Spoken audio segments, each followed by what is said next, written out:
Good morning. Thanks for having me back into your home again. I'm here at the White County Public Library, and I want to say a thank you to the library for inviting me back for a third season. When you get invited somewhere, that's an honor. But when you get invited back, that's even a double and a triple honor. So thank you to all the White County Library, especially Michael Hale, who takes care of all of this for us. We'll get started here on one. You probably heard me say before, I come from quite a large family. There was 7 of us. That would be considered a pretty good-sized family now. 75 years ago, that was not that unusual.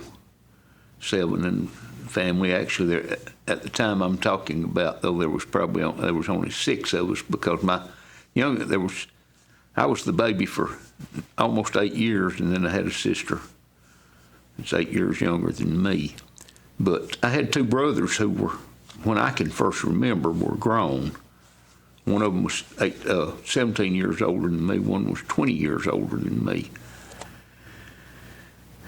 They were very good to me, even though they were grown men. By the time I can remember them, they were always took care of my brother Jim and I. Their names were Bob and Norman. Bob was a disabled veteran. He had been in World War II, and by the time I was born, he was back home finishing high school. He had lost a leg in a battle on the island of Guam in the South Pacific. We, of course, grew up in Alabama partly, and back 75 years ago or so, they had 2 license plates. When you went and got the license plates for your cars, there were 2 of them, a front and a back. I think Tennessee may have been the same way. I don't know for sure, but of course they finally wised up. You only need 1, but for years they had 2. Well, Bob goes up to Fort Payne one morning, which is our county seat town there, a few miles from where we lived, and got license plates for his car, and he came back. Bob was not mechanically minded at all. He couldn't do anything and do it right.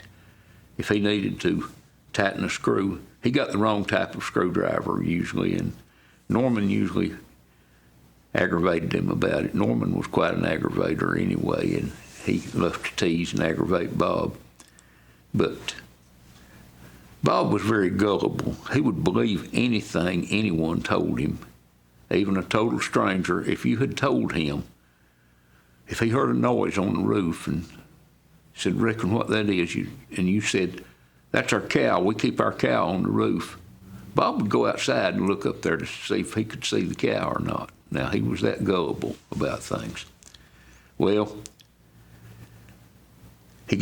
manages, it takes 2 tries, but he gets the right screwdriver, and he changes his license plates before Norman knows that he's doing it. Norman comes out of the house about the time Bob's getting through changing his license plates. He said, "What are you doing, Bob?" Bob said, "I went to Fort Payne and got my license plates. I didn't want to bother you, so I have changed them myself. And look, I've got my new license plates on my car." Norman looked at the front one, and he walks around and he looks at the back one, and he walks back up and he looks at the front one again, shakes his head and grins. He said, "Bob, I can't believe a man that is a high school graduate, a Marine veteran, you've already been to college a year or so, will do something as dumb as you've done." Bob said, "What is it, Norman?" He said, "You have put the front one on the back and the back one on the front." Well, Bob looks at him. Here he walks all the way to the back of the car. Look, "Yeah, I did. I really did. I don't know what I was thinking." So he still has the screwdriver in hand, so he takes off the front one and he carries it around to the back, and he's very careful to keep them separated so he knows which one's which, and he switches them. Well, when he's finishing up that time, my dad comes in. He's been somewhere, and he comes in and he says, "What you up to, Bob?" "Well, I changed my license plates. I went and got my new ones and put on the car. But I got in a hurry and I wasn't watching. And I put the back one on the front and the front one on the back, you know. Daddy stood there a minute or two and he said, did Norman tell you that? Bob said, yes, he did. He did. He pointed that out to me. Daddy just shook his head and went on in the house. The plates are identical. There's no difference in front and back. But poor old Bob, he suckered right in on that. And that's my story about Bob and Norman. Thank you.